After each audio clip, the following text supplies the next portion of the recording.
अस्सलाम वालेकुम दोस्तों, उम्मीद करता हूँ अल्लाह ताला के फज़ल व करम से आप सब खैरियत से होंगे। दोस्तों, आज की जो वीडियो है इसमें हम बात करने वाले हैं 12 वोल्ट डीसी को हम कन्वर्ट करेंगे 230 या 220 एसी के अंदर, यानी कि अल्टरनेटिंग करंट के अंदर। यानी कि हमारे पास जो डीसी करंट है उसको हमने कन्वर्ट करना है एसी करंट के अंदर, और हमारे पास जो सोलर से करंट आ रहा है, ठीक है, उसको हम कन्वर्ट करेंगे जो हमारे पास घर में जो अल्टरनेटिंग करंट वाले यानी कि वापस से चलने वाले जो पंखे होते हैं या डिफरेंट इक्विपमेंट होते हैं, उनको हमने इस इन्वर्टर के थ्रू जो है चलाना है।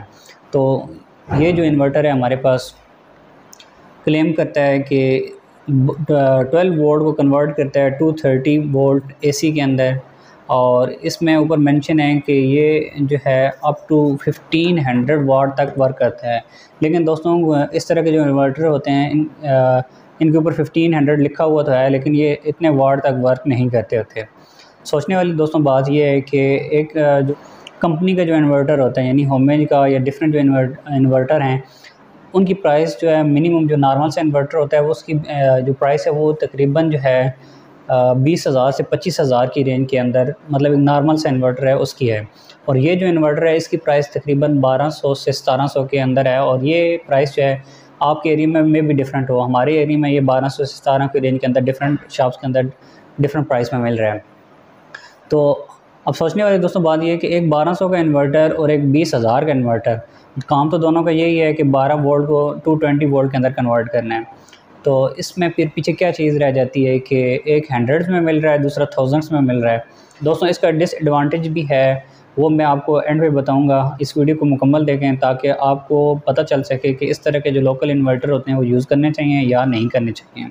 अभी दोस्तों इस इन्वर्टर को मैं जो है अपने डीसी 12 वोल्ट डीसी बैटरी के साथ कनेक्ट करता हूं, और उसके बाद वोल्ट मीटर के साथ हम मल्टीमीटर के साथ चेक करते हैं कि इसके जो वोल्टेज हैं वो 220 या 230 वो हमें कन्वर्ट करके दे रहा है कि नहीं दे रहा।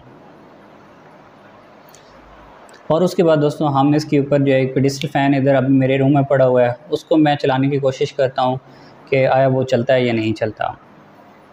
व्यूअर्स, ये है हमारे पास 12 वोल्ट डीसी बैटरी, और इसके जो पॉजिटिव और नेगेटिव टर्मिनल हैं वो मैंने इन्वर्टर के पॉजिटिव और नेगेटिव टर्मिनल के साथ जोड़ दिया है। तो दोस्तों अभी हम एक मल्टीमीटर लेते हैं और उसकी मदद से देखते हैं कि क्या ये जो है 12 वोल्ट जो डीसी है इसको 220 वोल्ट के अंदर कन्वर्ट करता है कि नहीं करता। सबसे पहले दोस्तों आपने जो है यहाँ से इसका पावर का बटन है, मैं ऑन कर देता हूँ। यहाँ से देखें आपको एक ग्रीन लाइट नज़र आ रही है, इसका मतलब ये है कि ये इन्वर्टर जो है वो ऑन हो चुका है। इसके बाद मैं लूँगा एक वोल्ट मीटर मल्टीमीटर, और यहाँ पर मल्टीमीटर में पहले आपने सेटिंग कर लेनी है। जो एसी वोल्टेज की रेंज है उसमें आपने सेलेक्ट कर लेना है, और उसके बाद दोस्तों आपने पॉजिटिव और नेगेटिव जो इसकी लीड्स हैं, प्रोब्स हैं, उनको आपने इन्वर्टर में यहाँ पर प्रोब्स लगाने की जगह यहाँ पर आपने इंसर्ट कर देनी है। तो दोस्तों यहाँ देखें ये तकरीबन 218 वोल्ट जो है वो शो कर रहा है। इसका मतलब ये है कि ये आलमोस्ट जो है ठीक है, और इसके ऊपर हमारी जो घरेलू अशिया हैं जो कि वापस से चलती हैं वो चल सकती हैं। तो दोस्तों अभी हमारे पास एक इधर इस रूम के अंदर एक पेडिस्टल फ़ैन पड़ा हुआ है, और मैं अभी ट्राई करता हूँ कि उसको ऑन करके कि चलता है कि नहीं चलता। इस पेडिस्टल फ़ैन की जो है वो तार मैंने इन्वर्टर में लगा दी है, और यहाँ से मैंने इसका सिलेक्टर स्विच से इसको ऑन करूँगा, और यहाँ पर मैंने इसकी जो सेकंड नंबर पे स्पीड है उस पर ऑन कर दिया है। तो दोस्तों ये देखिए ये वर्क कर रहा है, और बेहतरीन तरीके से वर्क कर रहा है। लेकिन दोस्तों याद रखें कि इसमें जो वोल्टेज होता है प्योर एसी नहीं होता, तो इसमें डीसी कंपोनेंट भी शामिल होता है कि तो ये कुछ जो इक्विपमेंट हैं उनके लिए डेंजरस भी साबित हो सकता है, उनकी जो लाइफ टाइम होती है उनमें कमी आ सकती है। लेकिन अगर आपने आर्जी तौर पे यूज़ करना है तो आप कर सकते हैं। दोस्तों अगर आप इन्वर्टर की बजाय डायरेक्ट डीसी से ही डीसी लोड चलाएं तो वो ज़्यादा बेहतर है, क्योंकि उसमें करंट कम ड्रा होता है, और ज़्यादा चीज़ें जो है वो मतलब पंखे हैं या लाइटें हैं वो ज़्यादा देर तक चलेंगी बनिस्बत ये कि आप यूपीएस या इन्वर्टर लगा के बैटरी से डीसी कन्वर्ट को कन्वर्ट करके यूज़ करते हैं। तो हमने अपने घर के अंदर तमाम जो है पंखे और लाइट्स वो डीसी रखी हुई हैं, और उनको इन्वर्टर और यूपीएस लगाए बगैर जो हम चला रहे हैं, और माशाल्लाह से बेहतरीन वर्क कर रहे हैं। और उसमें हमारे जो 2 पंखे हैं वो 24 घंटे चल सकते हैं। एसी डीसी फ़ैन है हमारे पास सीलिंग वाले।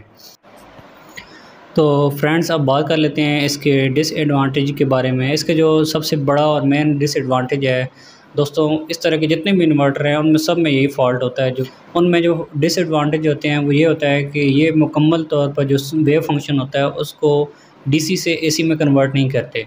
यानी कि जो डायरेक्ट करंट आ रहा है इसको पूरे का पूरा जो है वो एसी के अंदर कन्वर्ट नहीं करेंगे।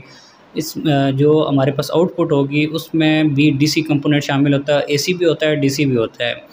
तो वो जो वेव फंक्शन होता है उसको मॉडिफाइड वेव फंक्शन कहते हैं।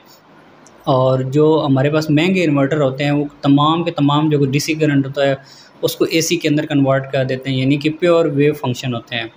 तो ये जो है फ़र्क होता है एक नॉर्मल या जो हमारे पास इस तरह के लोकल इन्वर्टर और जो एक कंपनी का इन्वर्टर होता है उसके अंदर। और इसी एक जो फंक्शन है ये सबसे मेजर फंक्शन है जिसकी वजह से इनकी प्राइस में फ़र्क होता है। ऑल दो कि इसके अलावा जो है जो महंगे इन्वर्टर होते हैं उसमें और भी बहुत सारे ऑप्शन होते हैं, ठीक है। और ये जो इन्वर्टर है इसको भी ऑटोमेटिक जो है बनाया जा सकता है सिंपल एक रिले लगा के। अगर आप इसको भी यूज़ करना चाहते हैं तो कर सकते हैं, लेकिन इसमें जो वेव फंक्शन होता है वो मॉडिफाइड होता है, यानी कि प्योर नहीं होता, मुकम्मल एसी में कन्वर्ट नहीं होता डीसी करंट। तो आपकी जो इलेक्ट्रॉनिक अशिया हैं, ठीक है, जितनी भी इक्विपमेंट हैं उनके डैमेज होने का ख़तरा होता है। तो मैं तो आपको रेकमेंड नहीं करूँगा कि ये वाला इन्वर्टर आप यूज़ करें।